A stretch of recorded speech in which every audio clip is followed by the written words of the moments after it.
जय श्री राम। परम प्रिय मेरे भाई बहन, 9 नवंबर 2024 को पड़ने वाले गोपाष्टमी पावन व्रत उत्सव की आप सभी लोगों को बहुत बहुत शुभकामनाएं। कन्हैया जी के साथ गौ माता की कृपा आप सभी के जीवन में पूर्ण रूप से प्राप्त हो।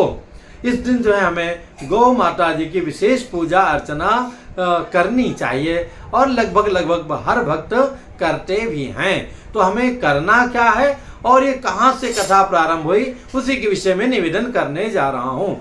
तो जैसे कि दीपावली आने के पहले अथवा उसी दिन भी प्रातः काल तक जो है लोग पूरे घर की सफाई करते हैं, उसी प्रकार से गोपाष्टमी के पहले या अथवा उसी दिन प्रातः काल में जितना शीघ्र हो सके पूरे गौशाला की हमें सफाई करनी चाहिए। और यही नहीं, जो गौ माता के भक्तगण हैं जो दिन रात उनकी सेवा करते हैं, हमारे ग्वाले, हमारे यदुवंशी भाई बंधु, इनके लिए भी सुंदर सुंदर उपहार, वस्त्र इत्यादि और जितना आपको सामर्थ्य उनको देने के लिए या जहाँ वो रहते हैं उनके घरों के भी लिपाई पुताई श्रद्धा और प्रेम पूर्वक करना चाहिए।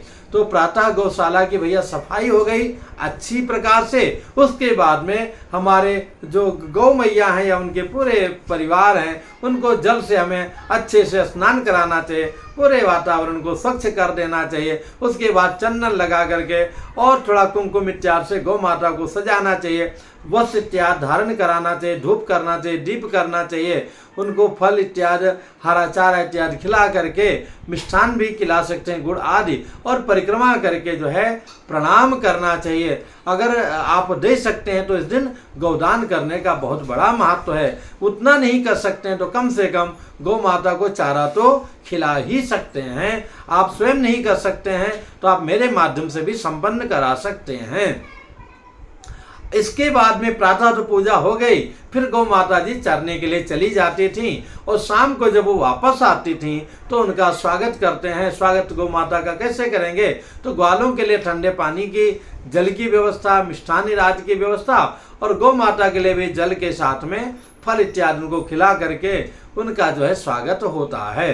पर अब वो समय तो रहा नहीं। अगर गौ माता चरने नहीं गई हैं, आपके घर में ही हैं, तो संध्या में पुनः जो है उनको चंदन लगा के धूप दीप करके और फल इत्यादि जो है उनको उनकी प्रिय वस्तुओं को खिलाना चाहिए, उनका परिक्रमा करना चाहिए, उनका आशीर्वाद लेना चाहिए। गौ माता का इतना बड़ा महत्व मेरे भाई बहन, गवांग कंडूय माने न ब्रह्म हत्या विपोहति। गौ माता को अगर हम खुजलाते हैं, खुजलाने मात्र से ही जो है ब्रह्म हत्या के समान जो है पाप हमारा नष्ट हो जाता है।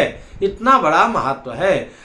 फिर और क्या कर सकते हैं, तो गौ माता का संरक्षण कैसे हो उस पर हमें आपस में बातचीत करना चाहिए, गोष्ठी करना चाहिए, सभा करना चाहिए। आजकल आप अपने YouTube और Instagram, Facebook आदि के द्वारा भी कर सकते हैं। प्रत्यक्ष मिलकर करें तो कहना ही क्या है। उनका संरक्षण कैसे हो और खेतों में उनके गोबर से निर्मित खाद कैसे पड़े, इस सब पर भी हमें विचार करना चाहिए, तभी हमें हमारा लोक परलोक दोनों बन पाएगा।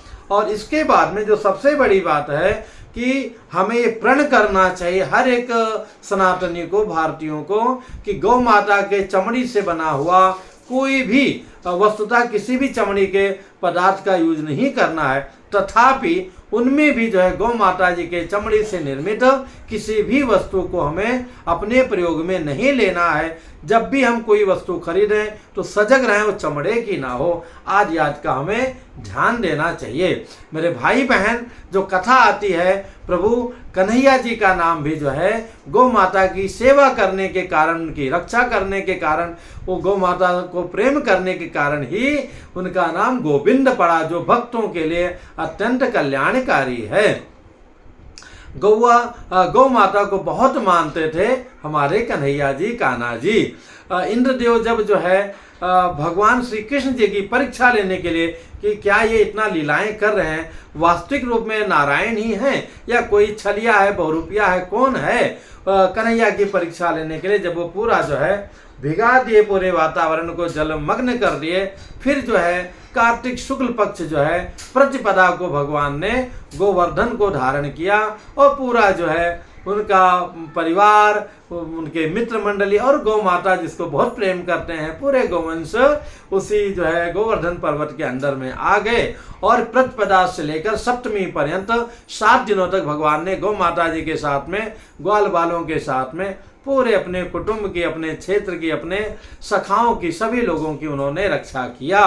और जब इंद्रदेव थक गए जल बारिश वृष्टि कर करके, तब उन्हें घबराहट हुई कि हमसे तो बहुत बड़ा अपराध हो गया है, ये तो साक्षात नारायण ही हैं, सारा जल हमारा जो है खत्म हो गया, पर यहाँ तो सब लोग मग्न होकर के रह रहे हैं एक साथ में।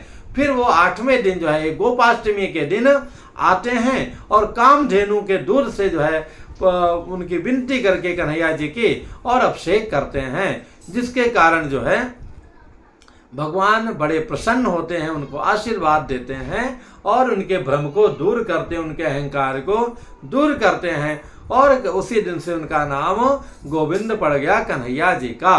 लेकिन मेरे भाई बहन, भागवत जी में तो ये कथा आती है कि भगवान जो है इनसे नाराज नहीं हुए थे इतना प्रलय करने के बाद भी। क्यों? क्योंकि उन्हीं के कारण जो है सारे ग्वाल बाल, गोपियां, पूरा परिवार, उनका कुटुंब, सब लोग 7 दिन 7 रात साथ में जो थे। ब्रह्मा जी ने भी अपहरण किया था, ब्रह्मा जी ने अपहरण किया था पूरा गौ माता का, सारे लोगों का, पर भगवान उनसे बात नहीं की, तो उनकी तरफ देखे भी नहीं थे जब ब्रह्मा जी ने, जबकि भागवत जी में ब्रह्म स्तुति का बहुत बड़ा महत्व है, पर प्रभु ने उनके ऊपर देखा भी नहीं। पर कृष्ण जी ने इंद्रदेव को आशीर्वाद दिया, इसलिए दिया क्योंकि उनके कारण सारे जो है आपस में प्रेमी जनों का, परिवारजनों का भगवान का सानिध्य प्राप्त हुआ। और वहाँ पे उन्होंने बिछोह करा दिया था अपने ब्रिज के, कन्हैया जी के ब्रिजवासियों से, और इंद्र के कारण सारे ब्रिजवासी साथ में रहे, इसलिए जो है भगवान इंद्र पर कुपित नहीं हुए थे और उनको आशीर्वाद दिया था। तो मेरे भाई बहन, हम लोग यथासंभव प्रयत्न करके अवश्य इस दिन का सदुपयोग करना चाहिए, जितना अपने से हो सकता है उसके लिए प्रयत्न करना चाहिए। गौशालाओं में दान इत्यादि करना चाहिए, इत्यादि इत्यादि बहुत कुछ कर सकते हैं। कोई इसमें दुविधा हो तो कमेंट्स कीजिएगा, बताने का प्रयत्न करूंगा। वीडियो उचित लगे तो थोड़ा शेयर वेयर भी कर लिया करो भैया, बहुत स्लो जा रहा है। जय जय सिया राम, जय सिया राम, बहुत बहुत शुभकामनाएं।